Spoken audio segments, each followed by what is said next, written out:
Cordiales saludos, muchas gracias nuevamente por estar aquí acompañando. Vamos a iniciar ahora con este módulo denominado Fundamentos, Evaluación y Validación del Muestreo y del Submuestreo para el Laboratorio Analítico. Iniciamos entonces con la primera parte de este módulo. Vamos a hablar primero de lo que nos menciona la norma ISO/IEC 17025 en su versión 2017 respecto del muestreo. Respecto entonces de la norma ISO/IEC 17025, nos vamos al punto 3, que se refiere a términos y definiciones. Dentro de términos y definiciones nos situamos en el numeral 3.6 referido a laboratorio, que es un laboratorio para esta norma. Es un organismo que realiza una o más de las siguientes actividades. Bueno, laboratorios de ensayos, todos los conocemos, nos desempeñamos o podemos llegar a desempeñarnos en un laboratorio de ensayos, también llamado laboratorio analítico, laboratorio de análisis. Por otro lado, tenemos a los laboratorios de calibración, que, bueno, si bien nos desempeñamos en laboratorios de ensayos, solemos solicitar los servicios de un laboratorio de calibración, por ejemplo, para calibrar balanzas, para calibrar termómetros, micropipetas, etc. ¿sí? Y en el punto 3, y está resaltado aquí con negrita, laboratorios de muestreo.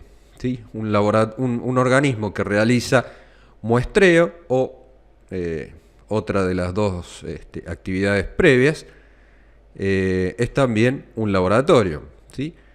Que bien, como dice acá, el muestreo siempre y cuando esté asociado con el subsiguiente ensayo o calibración. ¿sí?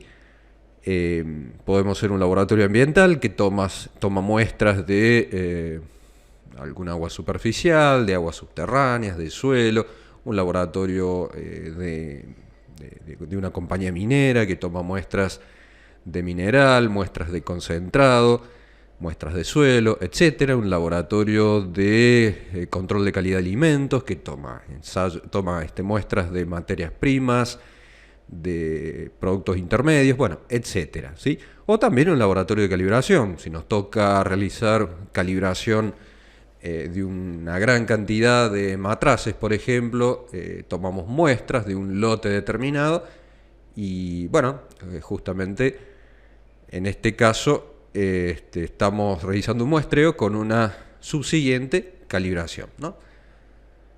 Entonces, como decíamos, en el contexto, hay una nota que se indica en la norma, en el contexto de esta norma, actividades de laboratorio se refiere a las tres actividades mencionadas anteriormente. Entonces, cada vez que se menciona algún requisito para una dada, para digamos, actividades de laboratorio significa un ensayo, una calibración o también el muestreo. ¿sí? Entonces, cada vez que vemos actividades de laboratorio, pueden ser algunas de estas tres. Nos situamos ahora en el punto 722 de la norma, que se refiere a validación de métodos, y dentro de él al 7221, donde nos menciona que el laboratorio debe validar los métodos no normalizados, los métodos desarrollados por el laboratorio, y los métodos normalizados utilizados fuera de su alcance previsto o modificados de otra forma. ¿sí? De esto hemos hablado en módulos anteriores. Adicional a esto, la norma nos dice que la validación debe ser tan amplia como sea necesaria para satisfacer las necesidades de aplicación o del campo de aplicación dado. Bueno, todo esto lo hemos visto anteriormente. Y en una nota, hacia el final, nos indica que la validación puede incluir procedimientos para muestreo. Y esta es la parte que nos aplica o a la que nos vamos a referir en este módulo, ¿no? Bueno, procedimientos para muestreo, manipulación y transporte de los ítems que luego van a ser sometidos a ensayo o calibración. Ahora nos vamos al punto 7.3 de la norma, que se denomina muestreo. Y en el punto introductorio, el 731, nos indica que el laboratorio debe tener un plan y un método de muestreo cuando realiza el muestreo de sustancias, materiales o productos para el subsiguiente ensayo o calibración. ¿sí? El método de muestreo, bueno, debe considerar los factores a controlar para asegurar la validez de los resultados del subsiguiente ensayo o calibración. El plan y el método de muestreo deben estar disponibles en el sitio donde se lleva a cabo el muestreo, siempre que sea razonable. Los planes de muestreo deben basarse en métodos estadísticos apropiados, ¿sí? Entonces nos vamos a referir a métodos de muestreo, a planes de muestreo, enfocarnos a cuáles son los principios de un muestreo adecuado para matrices en general, tanto sólidas como líquidas. Haremos alguna mención también a métodos de muestreo de gases, pero nos vamos a enfocar más que nada a lo que son matrices sólidas o líquidas. Bueno, en el ítem que le sigue, el 732, la norma nos dice que el método de muestreo debe describir la selección de muestras o sitios, el plan de muestreo, la preparación y tratamiento de muestras de una sustancia, material o producto para obtener el ítem requerido, ¿sí?, para el subsiguiente ensayo o calibración. Cuando se reciben en el laboratorio, nos indica la norma en una nota, se pueden requerir manipulación adicional, como se especifica después en el apartado 7.4. Debe quedar claro que todos estos requerimientos referidos al muestreo deben cumplirse siempre y cuando el laboratorio esté encargado, sea responsable de realizar el muestreo. No aplicaría en el caso en los que el laboratorio recibe las muestras de manos del propio cliente, ¿sí?, que es en la gran mayoría de los casos, ¿no? El laboratorio simplemente reporta los resultados de los ensayos referidos solamente a la muestra que le llega al laboratorio sin tener injerencia de cómo esa muestra ha sido obtenida, ¿sí? Pero bueno, en muchos casos el laboratorio es quien adicionalmente a las actividades de ensayo realiza también actividades de muestreo. En el ítem que le sigue, el 733, la norma nos dice que el laboratorio debe conservar los registros de los datos de muestreo que forman parte del ensayo o la calibración que realiza. Estos registros, nos indican, deben incluir, cuando sea pertinente, y acá nos indica la norma una serie de información, digamos, que deben incluirse en estos registros, como la referencia al método que se utiliza, condiciones ambientales o de transporte, personal, etcétera, ¿sí? Se los dejo aquí para que ustedes lo lean, pero se refiere justamente a conservar los registros, que como sabemos es evidencia de que una determinada actividad se está realizando, ¿no? O que al menos una parte, o que un proceso, o la parte de un proceso se está llevando a cabo.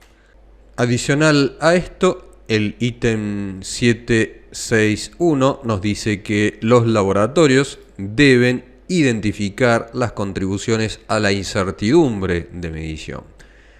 Cuando se evalúa la incertidumbre de medición, se deben tener en cuenta todas las contribuciones que son significativas, incluidas aquellas que surgen del muestreo, utilizando los métodos apropiados de análisis, ¿sí? Nos vamos a enfocar con gran énfasis sobre esta cuestión, que está relacionada también con un punto anterior que acabamos de ver, que se refiere a la validación de los métodos de muestreo, ¿sí? Básicamente, así en pocas palabras, primero debemos determinar la incertidumbre del muestreo y después verificar contra algún criterio si esa incertidumbre de muestreo es aceptable o no. Y eso es, en pocas palabras, como les dije, validar un método de muestreo, ¿sí?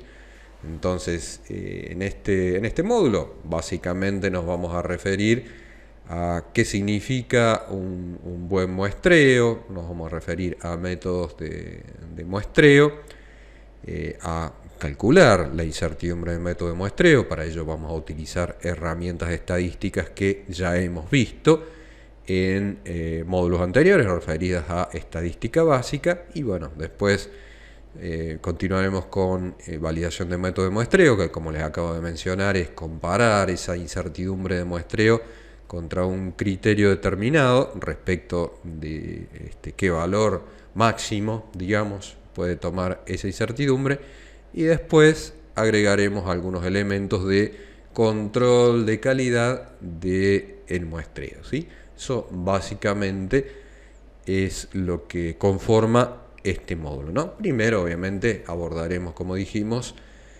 qué significa un buen muestreo, cuáles son los principios que se relacionan a el buen muestreo, sobre todo en lo que respecta a la elaboración, a la obtención de una muestra representativa, ¿sí? Vamos a mencionar en varias oportunidades que la incertidumbre del muestreo suele ser importante, ¿sí? Generalmente, bueno, por cuestiones prácticas, generalmente no se la tiene en cuenta, pero la incertidumbre del muestreo suele ser preponderante y mucho más importante que la propia incertidumbre analítica, de lo cual también hemos hablado en módulos anteriores, ¿sí?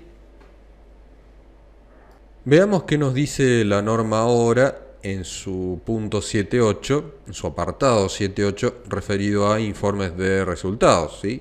En el 7.8.1.2 nos dice que los resultados, dentro del apartado generalidades, que los resultados se deben suministrar de manera exacta, clara, inequívoca y objetiva, usualmente en un informe, por ejemplo, un informe de ensayo o un certificado de calibración o informe de muestreo.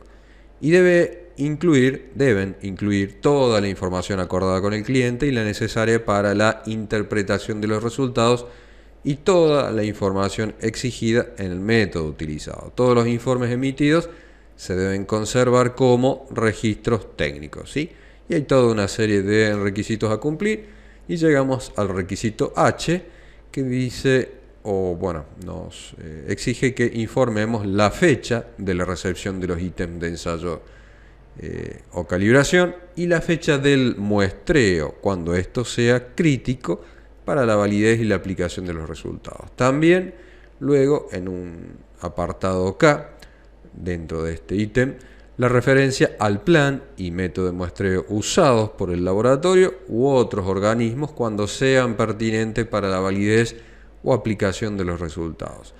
En el punto L, una declaración también acerca de que los resultados se relacionan solamente con los ítems sometidos a ensayo o calibración o muestreo, ¿sí? Bueno, estamos mencionando o estábamos pasando o leyendo todos los requisitos de la norma que se relacionan de alguna manera con el muestreo. En el punto 7.8.2.2 la norma nos dice que el laboratorio debe ser responsable de toda la información suministrada en el informe, excepto cuando la información la suministre el propio cliente. Los datos suministrados por el cliente deben ser claramente identificados. Además, en el informe se deben incluir un descargo de responsabilidad cuando la información sea proporcionada por el cliente y pueda afectar a los resultados. Y acá en negrita, cuando el laboratorio no ha sido responsable de la etapa de muestreo, por ejemplo, en la mayoría de los casos, la muestra ha sido suministrada por el cliente, en el informe se debe indicar que los resultados se aplican a la muestra como se recibió.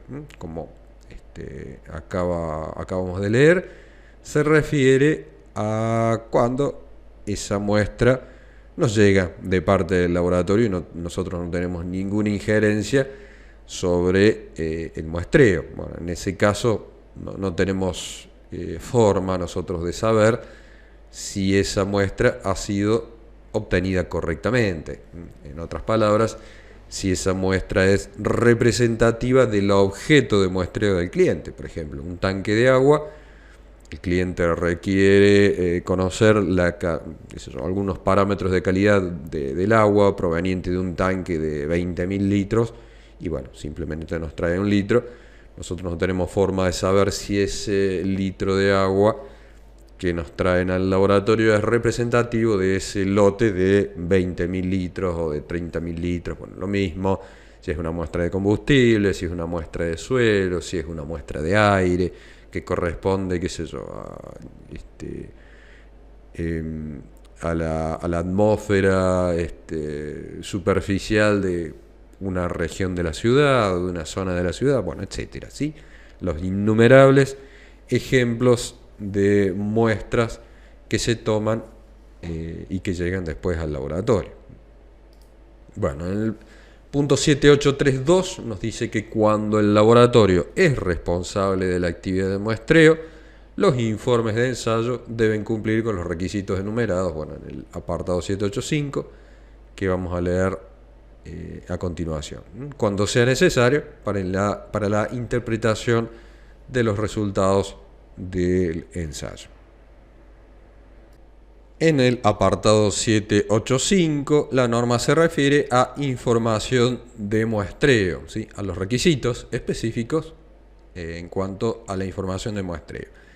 Y claramente nos menciona que cuando el laboratorio es responsable, ¿sí?, de la actividad de muestreo, además de los requisitos que ya hemos mencionado en el apartado 782, los informes deben incluir lo siguiente, cuando sea necesario para la interpretación de los resultados: la fecha de muestreo, la identificación única del ítem o material sometido a muestreo, incluido el nombre de fabricante, el modelo, tipo de designación, número de serie, etc. Recordemos que esto también se refiere a el caso de laboratorios de calibración, ¿no? Nosotros nos enfocamos en este módulo, en esta diplomatura, respecto de lo que es ensayos, ¿no? El punto C nos habla de la ubicación del muestreo, incluido cualquier diagrama, croquis o fotografía, una referencia al plan y al método de muestreo que vamos a utilizar y de lo que vamos a hablar también a continuación. También en el punto E habla de los detalles de cualquier condición ambiental durante el muestreo que afecta a la interpretación de los resultados, y el F a la información requerida para evaluar la incertidumbre de medición después para ensayos o, bueno, calibraciones subsiguientes. Nosotros obviamente nos vamos a enfocar a los ensayos, ¿sí? Hacemos ahora una introducción al muestreo. Y nos preguntamos, ¿por qué muestreamos? En algunos casos tomamos muestras porque no tenemos tiempo, personal o dinero para examinar toda una población o todo un lote, es decir, todo el material de interés. Imaginemos una pila entera de varias toneladas de mineral, una materia prima también compuesta de varias toneladas, un tanque de varios miles de litros de agua, de combustible, el cuerpo de un lago, etc.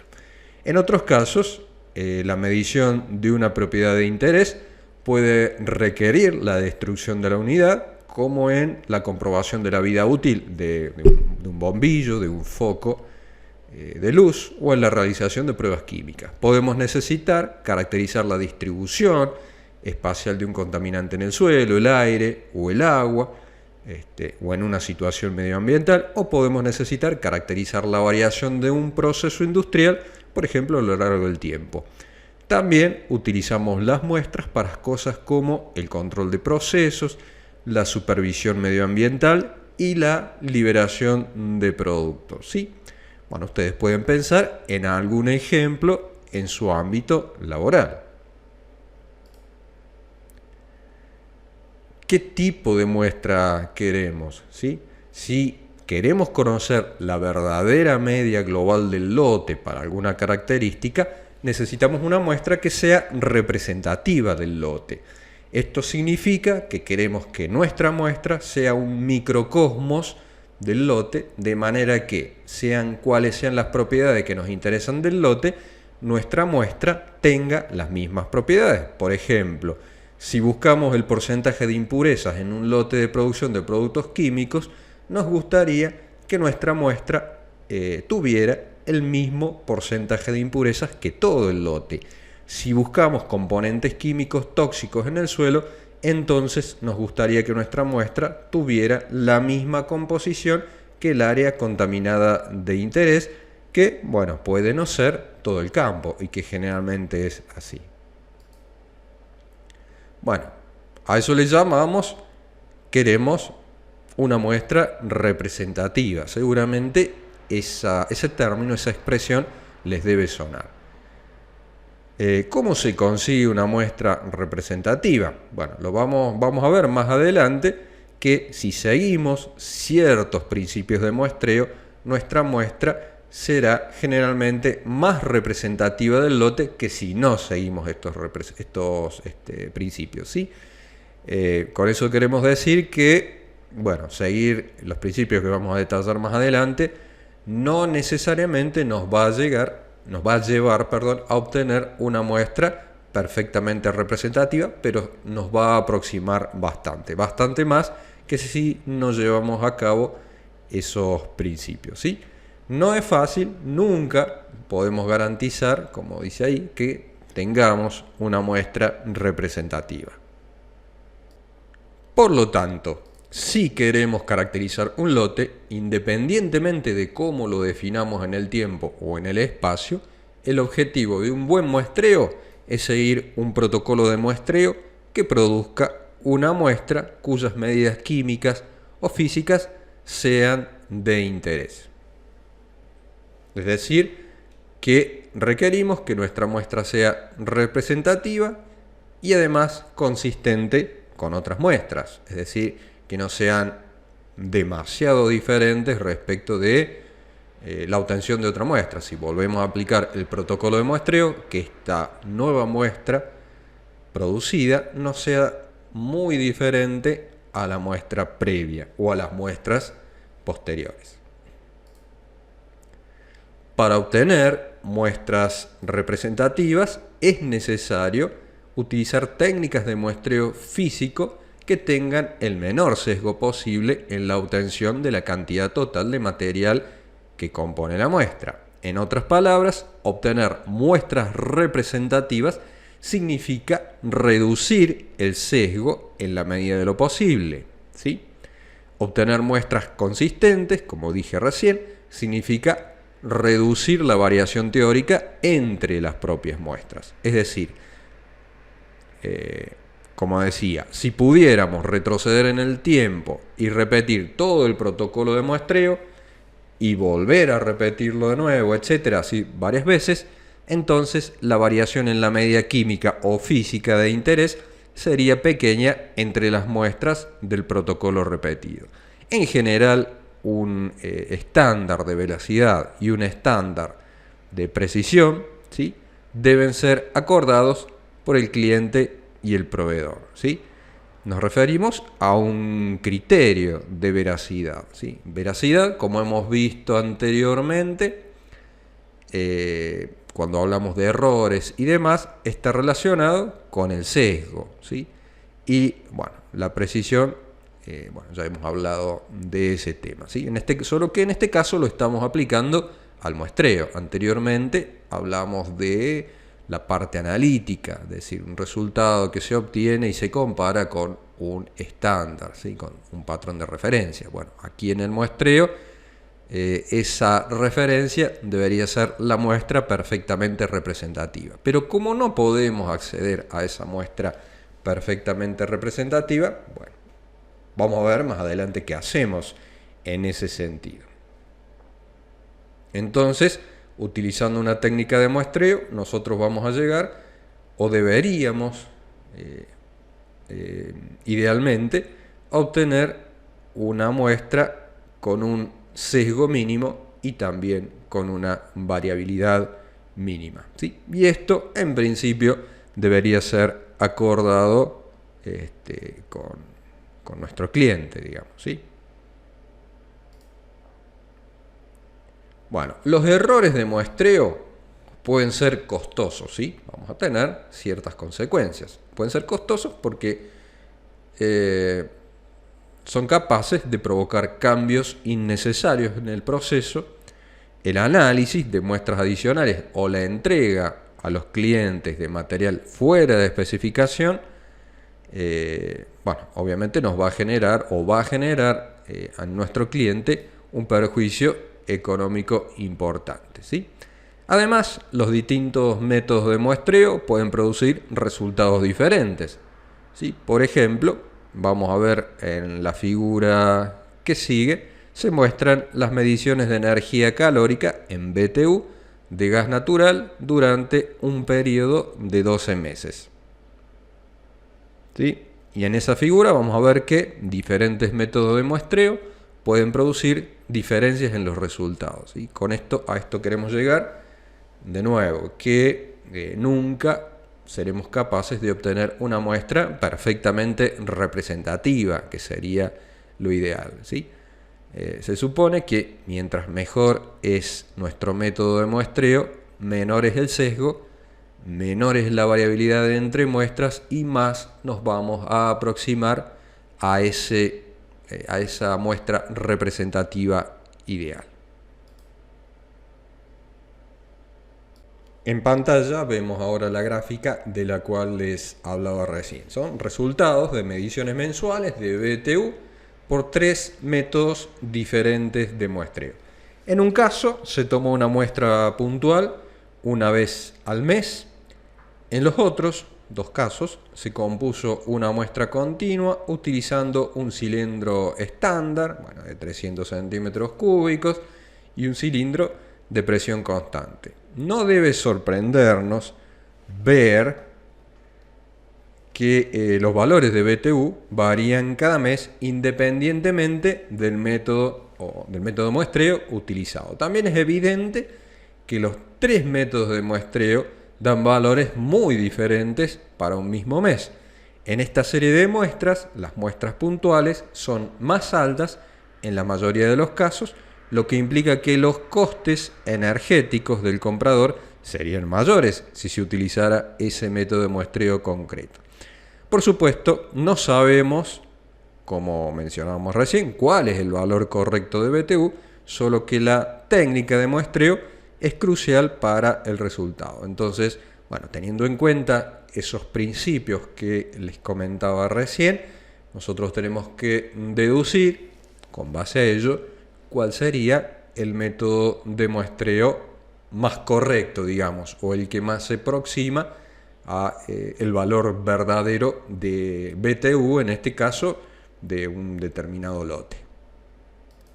Ahí vemos, entonces, los distintos en la gráfica, ¿no? En rombos están las muestras puntuales, en cuadrados se simbolizan el muestreo continuo con un cilindro estándar y con triángulos se simboliza al muestreo, o se representa al muestreo continuo con un cilindro a presión constante. Faltan algunos meses acá en el medio, por eso la discontinuidad de las líneas, pero se puede observar entonces que hay distintos valores básicamente de BTU en función de los distintos tipos de muestreo. Hablamos ahora del muestreo como chivo expiatorio, ¿sí? ¿A qué le echamos la culpa? Al muestreo. Entonces, cuando nuestros resultados difieren de lo que esperamos, la discrepancia suele atribuirse al error de muestreo, ¿no?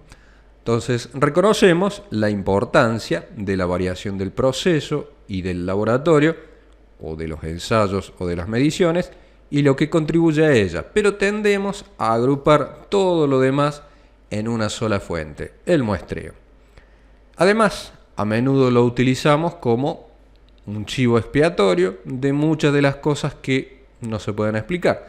Si no somos conscientes de los problemas de muestreo o si los ignoramos, no podremos separar, o no podemos, mejor dicho, separar la variación del muestreo, que puede ser sustancial respecto de la variación del proceso y del laboratorio. Es decir, no podemos separar la variación del muestreo respecto de la variación del proceso y la variación del laboratorio, ¿sí? Entonces, en un proceso de medición se incluye el muestreo, se incluye a la variación del laboratorio, o mejor dicho, se incluye al proceso que ocurre dentro del laboratorio, y se incluye también al proceso en particular involucrado.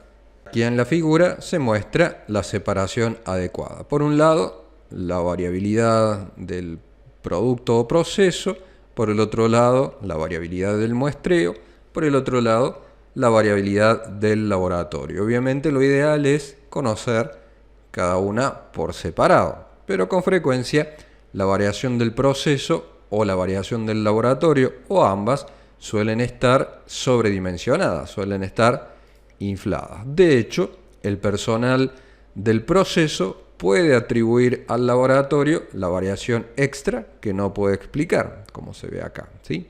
Esta es una variación global donde, bueno, nosotros sabemos que está incluida la variación del muestreo, pero no necesariamente el laboratorio, ¿sí? Acá el muestreo y la variación del laboratorio no están separados. Obviamente que esto no es la situación ideal. Y el laboratorio, por el otro lado, puede atribuirla a esa variabilidad al proceso, al propio proceso, ¿sí? Entonces, acá tenemos sobredimensionada esta parte, ¿sí? Se ha, digamos, pasado la variabilidad del muestreo y se ha combinado, digamos, con la variación del proceso, ¿sí? Entonces, también, esta otra representación tampoco es la adecuada. Entonces, el hecho de no identificar la variación del muestreo como significativa puede ser una fuente de falta de comunicación que, bueno, obviamente va a afectar después a los resultados definitivamente, ¿sí? Entonces, lo que debemos hacer es, de alguna manera, y a lo que se enfoca, digamos, parte de este curso, conocer la variabilidad del muestreo.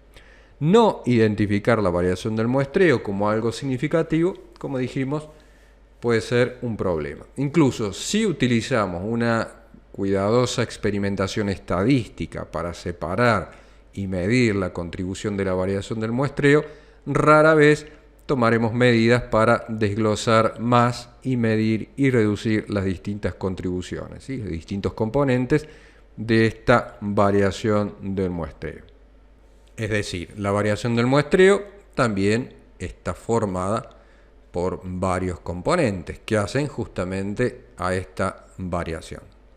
Gran parte de lo que sabemos sobre el muestreo está ligado a nuestra experiencia en situaciones concretas, a lo que ha funcionado en el pasado y lo que ha causado problemas. He aquí en la pantalla algunos ejemplos de buenas prácticas de muestreo que probablemente ya conozcamos. Bueno, mezclar el material antes de muestrear, siempre que eso sea posible. Generar la muestra a partir de incrementos, es decir, de pequeñas muestras, formando una muestra compuesta o un composite.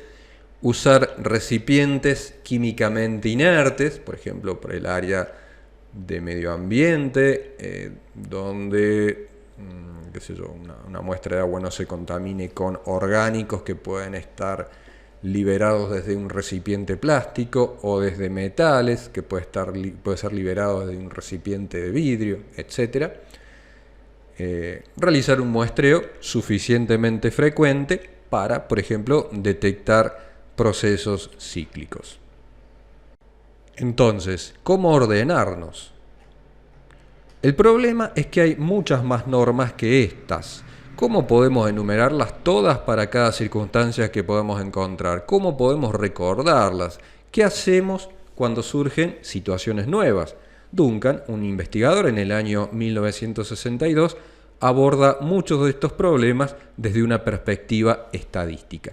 Examina los componentes de la variación del muestreo en varios casos específicos y las prácticas de muestreo que pueden afectarlos, como la composición, la mezcla y la determinación del tamaño de la muestra. También examina la modelización de las muestras de proceso, teniendo en cuenta las tendencias y lo que denomina variación de periodo corto.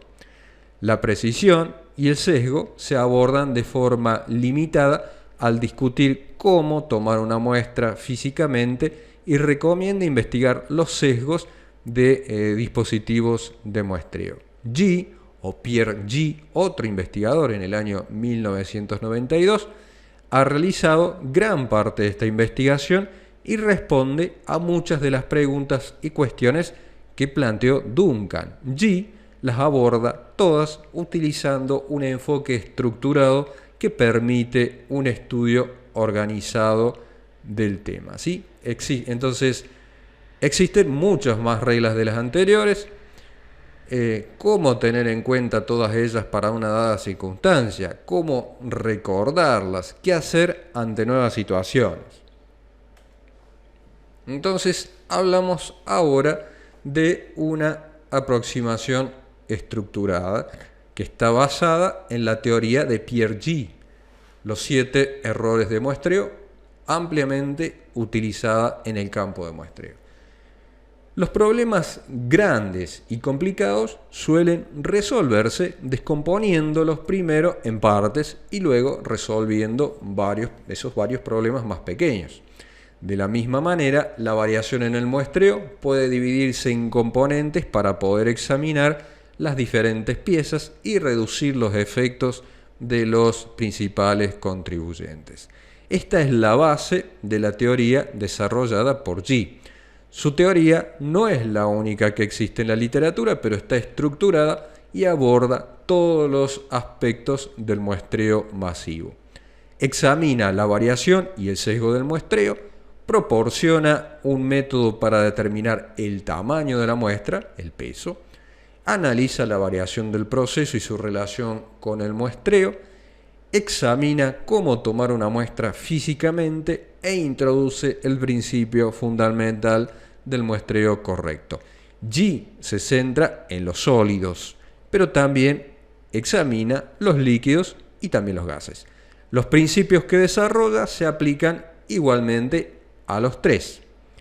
Organiza estos conceptos en 7 partes que denomina los 7 errores de muestreo. Su teoría proporciona una estructura para pensar en el muestreo y para atacar los problemas del muestreo.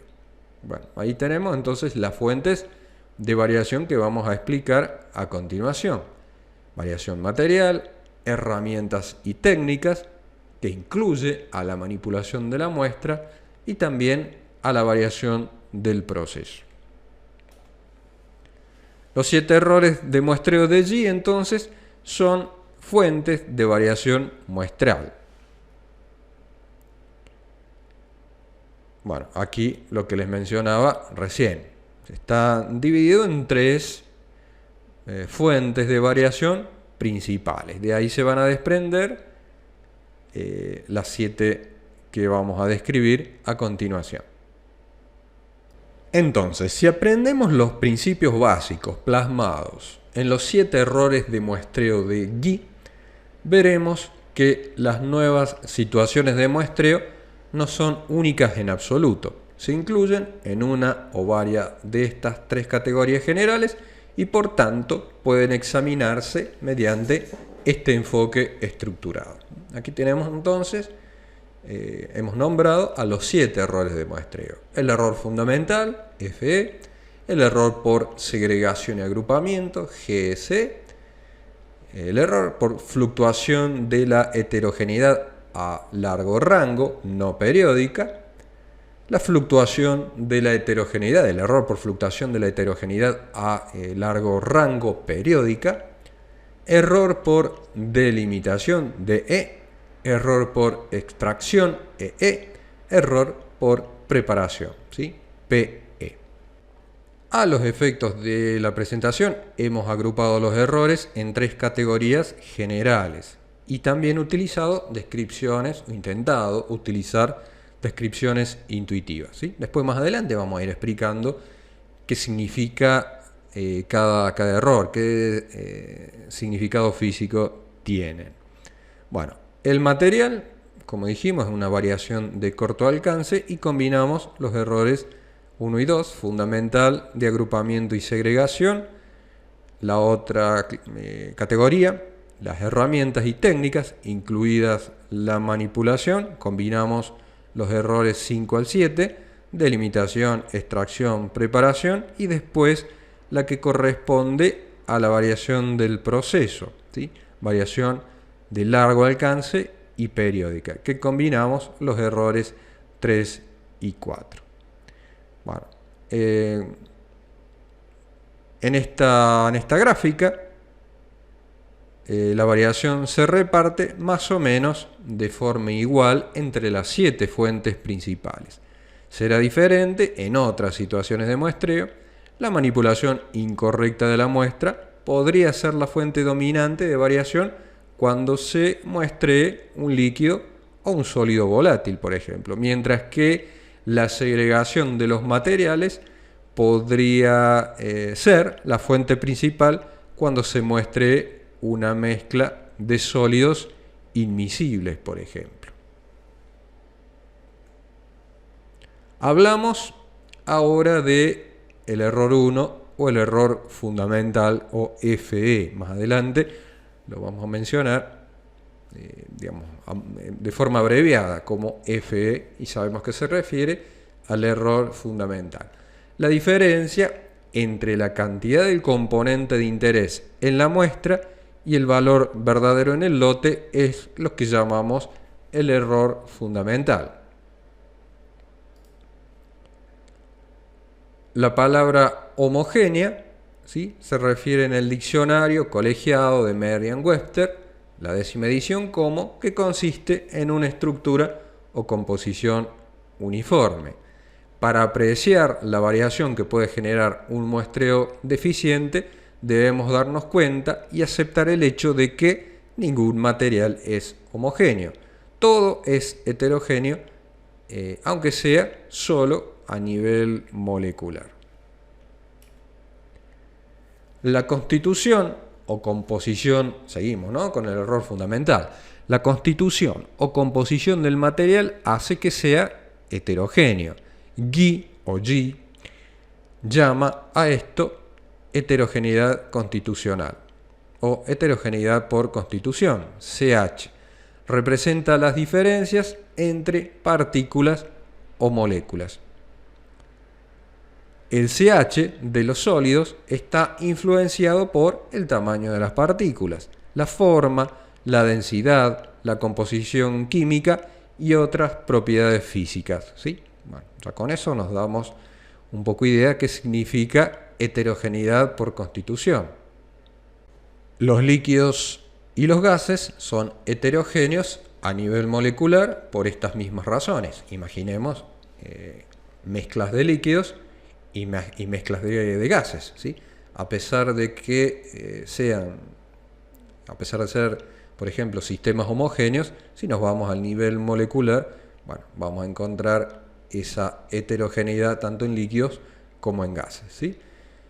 Por otro lado, los sólidos en suspensión aumentarán la heterogeneidad de los líquidos y los líquidos aumentarán la heterogeneidad de los gases, ¿no? Estamos pensando en líquidos que tienen sólidos suspendidos, matrices líquidas que tienen sólidos suspendidos y matrices gaseosas que tienen líquidos suspendidos. Bueno, debido a la heterogeneidad por constitución, o CH, es casi seguro que una muestra no será realmente representativa del conjunto. En consecuencia, debido simplemente a la heterogeneidad de ese material muestreado, se producirá un error de muestreo. Esto es el error fundamental del cual no nos es posible escapar. Generalmente es grande este error fundamental para los sólidos y despreciable para los líquidos y los gases. Para los sólidos, G desarrolló fórmulas para calcular la varianza del error fundamental que vamos a ver en breve. Estas fórmulas pueden utilizarse para determinar la masa de la muestra en diferentes circunstancias. Hablamos ahora del error 2 de agrupación y segregación o GSE. Es un error material, ¿sí?, que consiste en una variación de corto alcance. El error que surge de no muestrear las unidades del lote una a una al azar y con igual probabilidad. A eso nos referimos cuando hablamos del error 2. Vamos a intentar aclarar qué significa esto. Entonces, otra fuente de heterogeneidad y por lo tanto otra fuente de error de muestreo es debido a las diferencias de un grupo de partículas a otro o de una parte del lote a otra. G llama a esto la heterogeneidad por distribución, de H. Está causada por la combinación del error de la heterogeneidad por constitución, la distribución de los componentes y la forma del lote. Se sabe que muchos sólidos, líquidos y gases se sedimentan o estratifican debido a las diferentes propiedades de sus componentes. Imaginen, por ejemplo, las densidades. El muestreo de un recipiente, entonces, puede generar muestras muy diferentes debido a la segregación, dando lugar justamente al error de segregación. Entonces, para un tamaño de muestra fijo, ¿sí?, de un peso fijo, el muestreo aleatorio produce estimaciones con menor varianza si las partículas se toman de una en una. Imagínense esa situación de forma mental donde tomamos una partícula por partícula de manera aleatoria. Pero eso, como se menciona aquí, no suele ocurrir. En cambio, las muestras suelen consistir en cucharadas de muchas partículas en forma de polvos, granos, pellets, etc. La variación adicional introducida por el muestreo de grupos de partículas da lugar al error de agrupación. Entonces, imaginen la diferencia entre muestrear partícula por partícula de forma aleatoria, al azar, ¿no?, y muestrear de a grupos, es decir, de a cucharadas, por ejemplo. Como dijimos, la variación adicional introducida por el muestreo de grupos de partículas da lugar al error de agrupación. El error de muestreo resultante de la agrupación y la segregación puede reducirse tomando muchos incrementos pequeños y componiéndolos para formar después una gran muestra.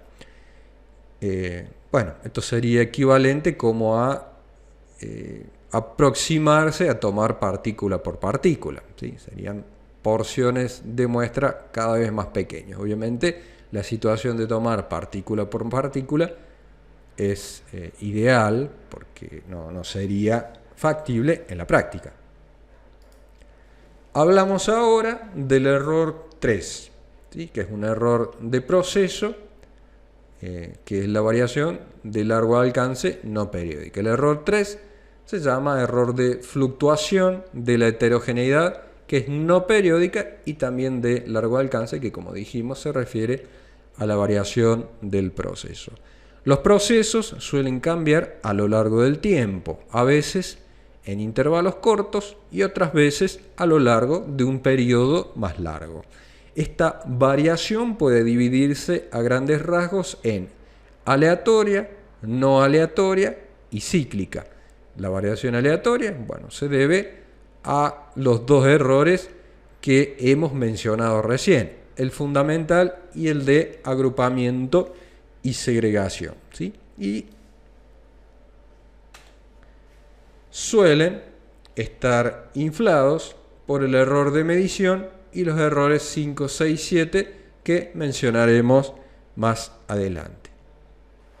La variación no aleatoria se debe a cambios o tendencias en el proceso. Parte de esta variación puede estar bajo control y ser conocida como un cambio en la alimentación de, por ejemplo, una unidad de este proceso. Otras variaciones no aleatorias pueden estar fuera de nuestro control y pueden ser conocidas o no. Por ejemplo, se puede observar un cambio de temperatura grave en una unidad de procesamiento y puede llevar algún tiempo descubrir que la causa es, por ejemplo, un intercambiador de calor que funciona mal. Debido a este error de fluctuación de largo alcance, las muestras tomadas en distintos momentos darán resultados diferentes. Por consiguiente, es importante determinar si existen tales tendencias y cómo se comportan. Entonces, podremos estar seguros de que los ajustes del proceso son eficaces utilizando las frecuencias de muestreo adecuadas.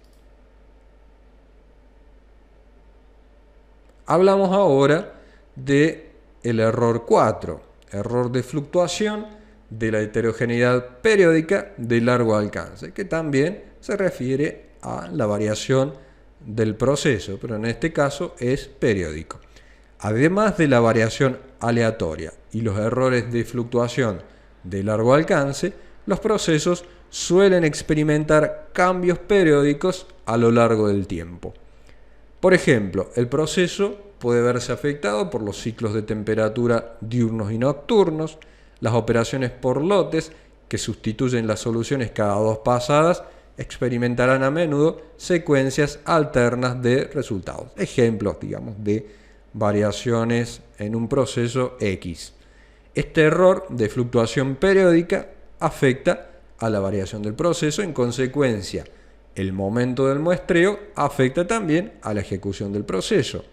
La causa del ciclo del proceso no es un error de muestreo, sino que puede generarse un error de muestreo por variaciones en el periodo del ciclo, la amplitud y la frecuencia del muestreo, ¿sí? Entonces, hablamos de un error de fluctuación en el propio proceso.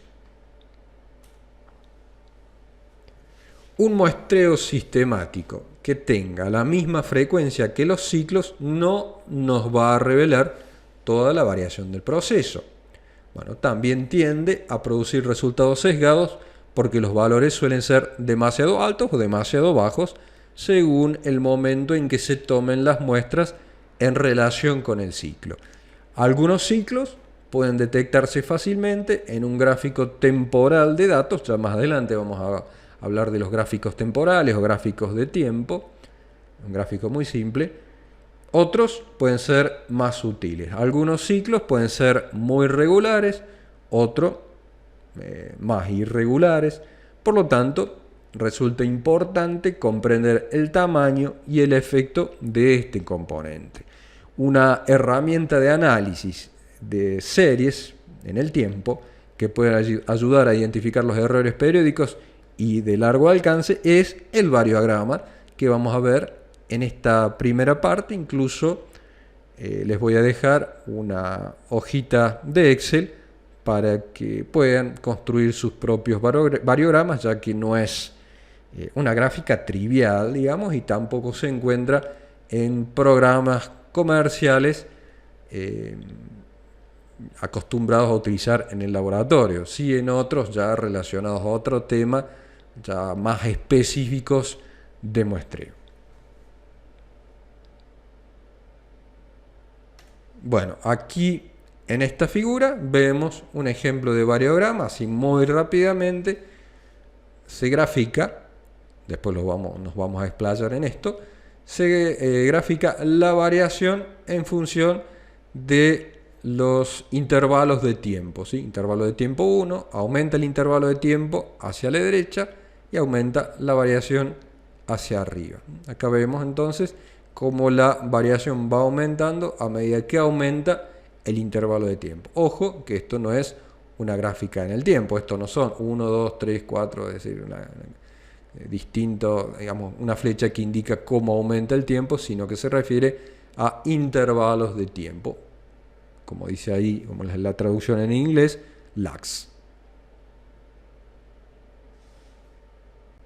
Hablamos ahora del error 5, el error de delimitación o DE, que está incluido en la clasificación de herramientas técnicas manipulación y se refieren a los principios de muestreo correcto, ¿sí? Ya, obviamente independiente del proceso. El error que se produce, el error de delimitación, ¿no? Es el error que se produce cuando el límite de la muestra a tomar no está definida según el principio de muestreo correcto. Los muestreos no aleatorios, como aquellos con base en la experiencia y las muestras puntuales, son útiles en algunas situaciones. Por ejemplo, en la evaluación preliminar de un emplazamiento de residuos tóxicos. Sin embargo, las muestras probabilísticas y aleatorias son fundamentales para obtener estimaciones no sesgadas si se busca el verdadero valor medio. Es importante entender que las muestras no aleatorias pueden confirmar la presencia de una sustancia, pero no su ausencia. Además, aunque pueden confirmar la presencia, no pueden confirmar o estimar estadísticamente cantidades específicas. Una idea muy básica, pero que a menudo se pasa por alto, es que para obtener una muestra aleatoria, cada parte del lote que se va a caracterizar debe, y eso está resaltado en negrita, ¿no?, debe tener la misma probabilidad, la misma chance de estar en la muestra. Una muestra definida de este modo se denomina correcta, es decir, que cada parte del lote que se va a caracterizar tenga la misma chance de estar en la muestra que después se va a llevar al laboratorio para su correspondiente análisis, ya sea de una propiedad química, de una propiedad física. Siguiendo con el error de delimitación, se produce un error de delimitación cuando no todas las partes del lote tienen la misma chance de estar en la muestra, es decir, cuando el límite de la muestra definida no es correcto. Esta noción relativamente simple de igualdad de probabilidad de acceso tiene algunas consecuencias importantes. Los resultados de este tipo de muestras serán especialmente engañosos si el material tiene una gran heterogeneidad por distribución.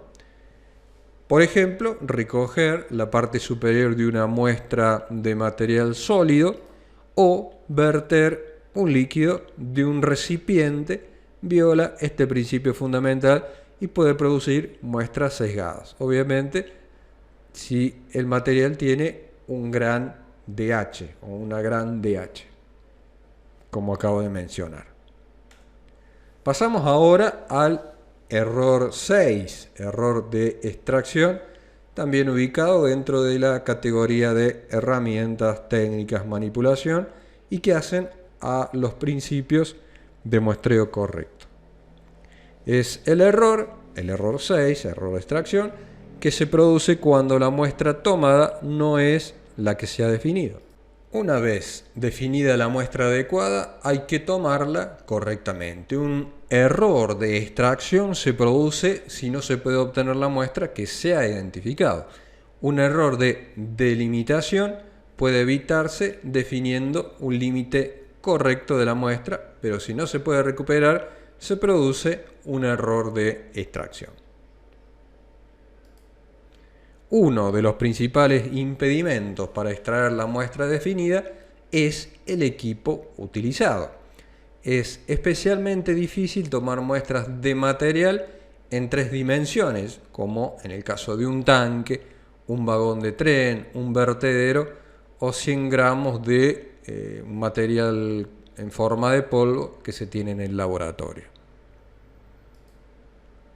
Para obtener una muestra aleatoria, tanto el fondo del recipiente como la parte superior deben ser accesibles, mientras que el muestreo de la parte superior es generalmente fácil y el de la parte inferior difícil. Obtener una muestra de material teóricamente predefinida desde el centro es prácticamente imposible. Para los líquidos, dejar caer una botella a la profundidad deseada de un tanque o tambor grande es una forma de aproximarse a esto, pero para los sólidos no se ha desarrollado una técnica práctica que también sea teóricamente sólida. Una muestra de núcleo vertical es una delimitación correcta para una pila plana sólida si representa todo el espesor. Sin embargo, usar, bueno, como lo que vemos aquí en la gráfica, una sonda ladrón para obtenerlo produce un error de extracción porque esta sonda no puede extraer el material del fondo, ¿sí? Veamos la forma. El material ingresa por estas ventanas que se activan, digamos, o que se abren manualmente, pero obviamente esta parte de aquí abajo no va a poder ser obtenida. Si se toma una muestra de suelo con un dispositivo de extracción de núcleos cuyo diámetro es demasiado pequeño para obtener los trozos más grandes, se va a producir un error de extracción. Los errores de delimitación y extracción contribuyen tanto al sesgo como a la variación. Y el sesgo es muy difícil de detectar a menos que se haga un esfuerzo especial. Como resultado, la magnitud de estos errores es a menudo desconocida y frecuentemente subestimada. Sería muy desafortunado enterarse de un sesgo a través, por ejemplo, de una demanda judicial. Para evitar el sesgo hay que elegir una herramienta adecuada y utilizarla correctamente. Incluso si se dispone del equipo adecuado, se añade un error adicional al error total de muestreo si el equipo no se utiliza adecuadamente. Pasamos ahora al error 7 o error de preparación PE, que forma parte de la categoría herramientas técnicas, manipulación, correspondientes o que están relacionadas con los principios de muestreo correcto. El error que se produce cuando no se conserva la integridad de la muestra comúnmente se conoce como manipulación de la muestra.